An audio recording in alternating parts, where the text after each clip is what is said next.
भारत और पाकिस्तान कहां पर मुसलमान हैं अधिक सुरक्षित और कहां कर रहे हैं ज्यादा तरक्की। इस बात को लेकर भारत की वित्त मंत्री निर्मला सीतारमण ने अमेरिका में कई सवालों के जवाब दिए हैं। आज उसी पर होगी चर्चा। ये आवाज द वॉइस और आप देखना शुरू कर चुके हैं द मंजीत ठाकुर शो। वित्त मंत्री निर्मला सीतारमण ने दावा किया है कि भारत के मुसलमान पाकिस्तान के मुस्लिमों से ज्यादा तरक्की कर रहे हैं। अमेरिका में भारत के बारे में कथित नकारात्मक धारणा के बारे में किए गए एक सवाल के जवाब में उन्होंने ये बात कही। सीतारमण अमेरिका के Peterson Institute of International Economics में सवालों के जवाब दे रही थी।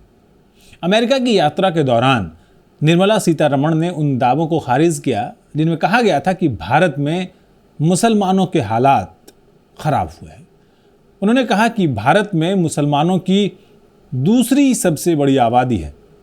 इस बारे में अमेरिका की शोध संस्था प्यू रिसर्च के 2020 के अनुमान हैं कि पूरी दुनिया में भारत में मुसलमानों की दूसरी सबसे बड़ी आबादी है। पहले नंबर पर इंडोनेशिया है और तीसरे नंबर पर पाकिस्तान है, यानी पाकिस्तान में हिंदुस्तान से कम मुसलमान रहते हैं।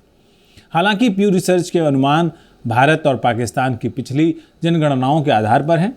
भारत में 2011 में पिछली जनगणना हुई थी और पाकिस्तान में 2017 में आखिरी सेंसस हुआ था। वहीं पाकिस्तान की जनगणना के आंकड़ों की विश्वसनीयता पर जानकारों को शक है, क्योंकि पाकिस्तान की 2017 की जनगणना में कुछ प्रांतों और शहरों जिसमें सिंध, कराची, बलूचिस्तान शामिल हैं, वहां पर गिनती करने में दिक्कतें रिपोर्ट की गई थी। निर्मला सीतारमण ने यह बिल्कुल सही कहा है कि भारत में मुसलमानों की संख्या बढ़ रही है, लेकिन भारत की समूची जनसंख्या बढ़ रही है, ये आपको ध्यान रखना होगा, जिसमें दूसरे धर्मों के लोग भी शामिल हैं। India has the second largest Muslim population in the world.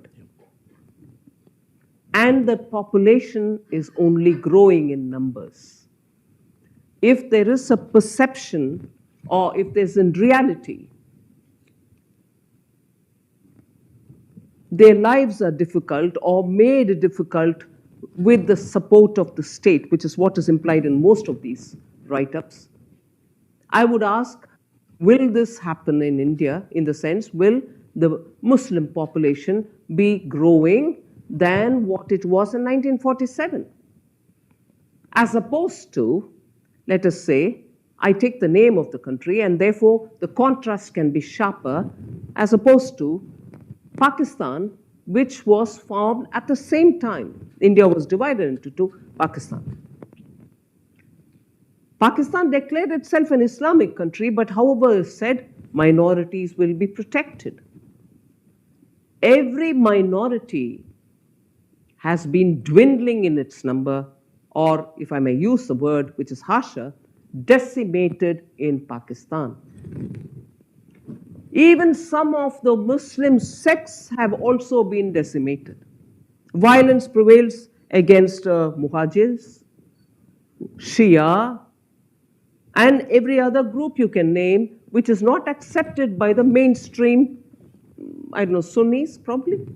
Whereas in India, you would find every strand of Muslim doing their business, their children getting educated, fellowships are being given by the government.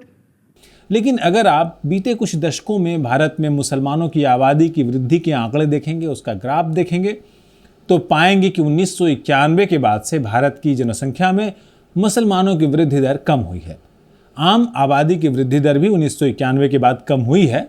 2019 के राष्ट्रीय परिवार स्वास्थ्य सर्वेक्षण के आधिकारिक आंकड़ों के अनुसार प्रमुख धार्मिक समूहों में मुस्लिम आबादी की प्रजनन दर अभी भी सबसे अधिक है, जो बच्चे पैदा करने वाले उम्र की प्रति महिला पैदा करने की औसत संख्या होती है।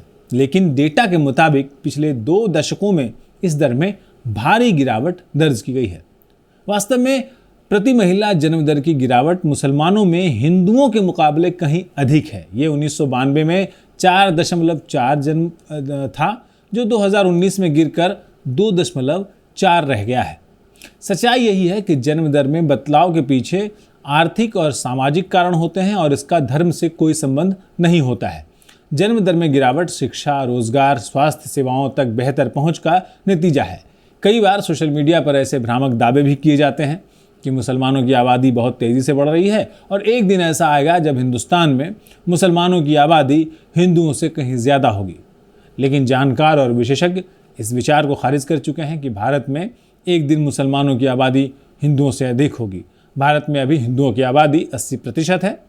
दरअसल परिवार कल्याण कार्यक्रम की समीक्षा करने वाली राष्ट्रीय समिति के पूर्व अध्यक्ष देवेंद्र कोठारी ने बीबीसी को दिए एक इंटरव्यू में भविष्य के एक अलग परिदृश्य की भविष्यवाणी की है। उन्होंने कहा है कि प्रजनन दर में दर्ज की गई गिरावट के आधार पर अगली जनगणना में हिंदू आबादी का अनुपात मुसलमानों की आबादी की तुलना में कहीं अधिक बढ़ा हुआ होगा। अमेरिका में निर्मला सीतारमण ने कहा कि भारत के मुसलमान कारोबार कर सकते हैं, अपने बच्चों को अच्छी शिक्षा दे सकते हैं और सरकार से इस काम में उन्हें मदद भी मिलती है। दूसरी तरफ पाकिस्तान की तुलना की जाए तो धर्म के आधार पर बने देश पाकिस्तान में धार्मिक अल्पसंख्यकों के खिलाफ हिंसा काफ़ी बढ़ गई है और वित्त मंत्री ने इसके रेफरेंस में ये भी कहा कि हिंसा की वजह से गैर मुसलमानों की संख्या पाकिस्तान में काफ़ी तेज़ी से कम हो रही है। आप जानते हैं कि पाकिस्तान एक मुसलमान बहुल देश है। 2017 के आंकड़ों के मुताबिक पाकिस्तान में 2.25% हिंदू हैं, ईसाई 1.5% के आसपास और अहमदिया 0.09% हैं। और ये भी सच है कि पाकिस्तान में अल्पसंख्यकों के खिलाफ हिंसा हुई है और वो वहाँ पर प्रताड़ना के शिकार हैं। 2020 की ह्यूमन राइट्स वॉच की एक रिपोर्ट के मुताबिक अहमदिया मुसलमानों के खिलाफ बहुत बड़े वहाँ पर हमले हुए हैं। पाकिस्तान के सख्त ईश निंदा कानूनों और अहमदिया मुसलमानों के खिलाफ बने कानूनों के तहत भी अहमदिया प्रताड़ित किए जा रहे हैं। हिंदुओं और ईसाइयों पर भी कई बहानों के जरिए हमले होते रहे हैं। पाकिस्तान के मानवाधिकार संगठन सेंटर फॉर सोशल जस्टिस के मुताबिक 1987 और फरवरी 2021 के बीच पाकिस्तान में 1855 लोगों के खिलाफ इस निंदा कानूनों के तहत मामले दर्ज हुए हैं। इस तरह से देखा जाए तो भारत में मुसलमान कहीं अधिक सुरक्षित हैं और पाकिस्तान जैसे देश के मुकाबले अधिक तालीम और अधिक तरक्की के रास्ते पर है। और हम तो ये कहेंगे कि जिस तरह जहाँ पर दो बर्तन साथ रहते हैं तो वो खड़कते भी हैं, इसी तरह दो समुदाय अगर किसी देश में दुनिया के किसी भी हिस्से में रहते हैं तो उनमें छोटी मोटी झड़पें होनी आम बात है, होती रहती हैं। लेकिन इसका मतलब ये नहीं है ये कहा जाए कि भारत में मुसलमानों या किसी अन्य समुदाय के साथ अत्याचार हो रहा है। पाकिस्तान की सोच और हिंदुस्तान की सोच में ज़मीन आसमान का फ़र्क है, दोनों की तुलना नहीं की जा सकती है। हिंदुस्तान में सभी समुदाय मिलकर रहते आए हैं और मिलकर रहते रहेंगे क्योंकि ये हिंदुस्तान है और यहाँ की ज़मीन में सबका बराबरी का हिस्सा है, चाहे हिंदू हो, मुसलमान हो, सिख हो, ईसाई हो।